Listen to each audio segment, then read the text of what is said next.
દ્રશ્યોમાં દેખાતા નરાધમો છે ભાયલી ગેંગ રેપના આરોપીઓ।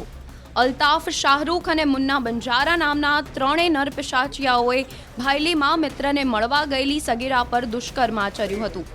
નોરતાની પ્રથમ રાતે ભાયલી વિસ્તારમાં આ પરપ્રાંતીય શખ્સો સગીરા પર દુષ્કર્મ આચરીને ભાગી છૂટ્યા હતા। આ ઘટનાના પડઘા સમગ્ર ગુજરાતમાં પડ્યા અને પોલીસે પણ આ શખ્સોને દબોચી લેવા માટે રાત દિવસ એક કરી। અંતે આ તમામ આરોપીઓ પોલીસની ઝપેટમાં આવી ગયા છે। આ શખ્સો ઝડપાઈ જતા પોલીસે પણ રાહતનો શ્વાસ લીધો હતો।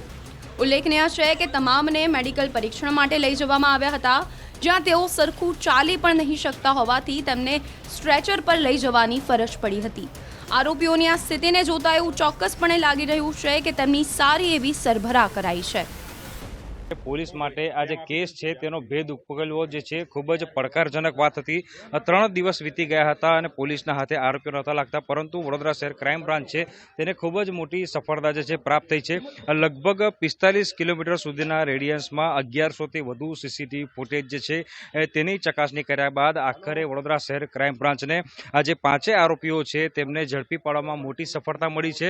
એક બાઇક પર 5 આરોપીઓ પસાર થઈ રહ્યા હતા। દરમિયાન ક્રાઇમ બ્રાન્ચની ટીમે 5 આરોપીઓ જે છે તેમને દબોચી લીધા હતા। ઉલ્લેખનીય બાબત છે કે નવરાત્રીના સમય એટલે કે બીજા નોરતે એક સગીર વયની દીકરી પર સામૂહિક દુષ્કર્મ આચરવામાં આવ્યું। તે સંસ્કારી નગરીની જે ગરિમા છે તેને લાંછન લગાવે તેવા પ્રકારનું કૃત્ય હતું અને આ જે ગુનાનો ભેદ ઉકેલવો પોલીસ માટે ખૂબ જ પડકારજનક પરિસ્થિતિ સર્જાઈ હતી। અને રાજ્યના ગૃહમંત્રી છે તેમને પણ કહ્યું હતું કે આરોપીને જમીન આસમાન એક કરીને જે ગુજરાત પોલીસ છે તે શોધી લાવશે અને વડોદરા ક્રાઇમ બ્રાન્ચ છે જે ગૃહમંત્રી છે તેમની વાતને સત્યતા ઠેરવી છે અને જે આરોપીઓ છે તેમને દબોચી લીધા છે।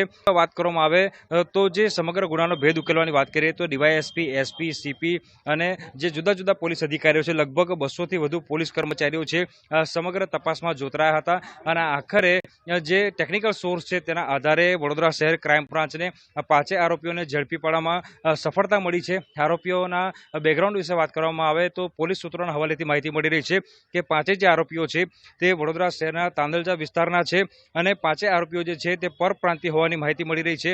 5 પૈકીના જે લગભગ 2 કે 3 આરોપી છે તેઓ જે છે તે વિધર્મી હોવાની શક્યતાઓ જે છે તે હાલ સેવાઈ રહી છે। પરપ્રાંતીય છે અને મજૂરી કામ સાથે સંકળાયેલા છે તમામ આરોપીઓ। ત્યારે અત્યારે વડોદરા ક્રાઇમ બ્રાન્ચ દ્વારા જે 5 આરોપીઓ છે તેમની કડકાઈથી પૂછપરછ જે છે તે કરવામાં આવી રહી છે। અત્યાર સુધી ન્યૂઝ 18 ટીમને જે કંઈ માહિતી મળી રહી છે તે પોલીસ સૂત્રોના હવાલેથી માહિતી મળી રહી છે। અત્યારે આરોપીઓની કડકાઈથી પૂછપરછ કરવામાં આવી રહી છે। જે સમગ્ર ફરિયાદ જે છે તે દાખલ કરવાની પ્રક્રિયા ચાલશે।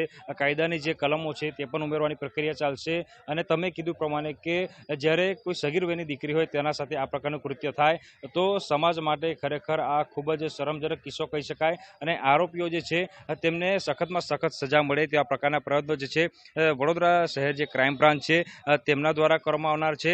અત્યારે જે કાયદાકીય જે કે પ્રક્રિયા છે, આરોપીઓની પૂછપરછ છે, આરોપીઓ મૂળ ક્યાંના છે, કેવી રીતે સ્થળ પર પહોંચ્યા હતા, કેવી રીતે તેઓ ભોગ બનનાર સગીરાના સંપર્કમાં આવ્યા અને ત્યારબાદ દુષ્કર્મ આચર્યા બાદ તેઓ કઈ રીતે ફરાર થઈ ગયા, ક્યાં ક્યાં તેઓ રોકાયા હતા અને આ જે તમામ આરોપીઓ છે તેમને આશ્રય કોને આપ્યો હતો, એ તમામે તમામ પાસાઓની ચકાસણી જે છે તે પોલીસ માટે કરવી ખૂબ જ જરૂરી છે। અને મેં કીધું પ્રમાણે કે ગુજરાત પોલીસ જે છે તે આવા જે આરોપીઓ છે, નરાધમો છે, તેમને સખતમાં સજા આપવા માટે સક્ષમ છે અને એ જ પ્રકારના પ્રયત્નો જે છે તે વડોદરા શહેર જે ક્રાઇમ બ્રાન્ચ છે તેમના દ્વારા કરવામાં આવી રહ્યા છે। શહેર પોલીસની ક્રાઇમ બ્રાન્ચને સફળતા મળી છે આ આપના સમક્ષ જાહેર કરતા મને આનંદ થાય છે, કેમ કે આ એક હિયનસ ક્રાઇમ જેના લીધે શહેરમાં અને આખા જિલ્લામાં એક સેન્સેશન ઊભો થયો હતો અને મહત્ત્વના કેસને શોધી આરોપો સુધી પહોંચવાની આપણે સફળતા મળી છે। આ સમગ્ર ઘટનાક્રમને શોધવા માટે વડોદરા ગ્રામ્ય પોલીસ તો સક્રિય હતી જ। શરૂઆતમાં જ આપણા ક્રાઇમ બ્રાન્ચના ચુનંદા અધિકારીઓના જુદા જુદા ટીમોની રચના કરી હતી, જેમાં ટેકનિકલ ટીમો હતા। તે ઉપરાંત ફિલ્ડ ઓપરેશન માટે પણ આપણા જુદા જુદા ઇન્સ્પેક્ટરો, સબ ઇન્સ્પેક્ટરોના ટીમની રચના કરીને આપણે તૈનાત કરી હતી। તપાસ દરમિયાન સ્થળ ઉપરથી આપણે કેટલાક ફિઝિકલ એવિડન્સ, બ્રોકન સનગ્લાસ વગેરે સાથે સાથે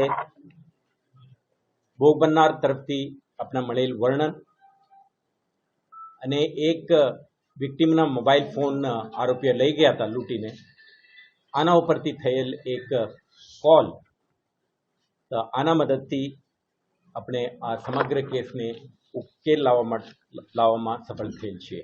વડોદરા શહેર પોલીસ દ્વારા કલમ 35(1)C BNSS 2023 અંતર્ગત અટકનું કાર્યવાહી કરીને વડોદરા ગ્રામ્ય જિલ્લાને આગળની તપાસ માટે સુપ્રત કરીએ છીએ.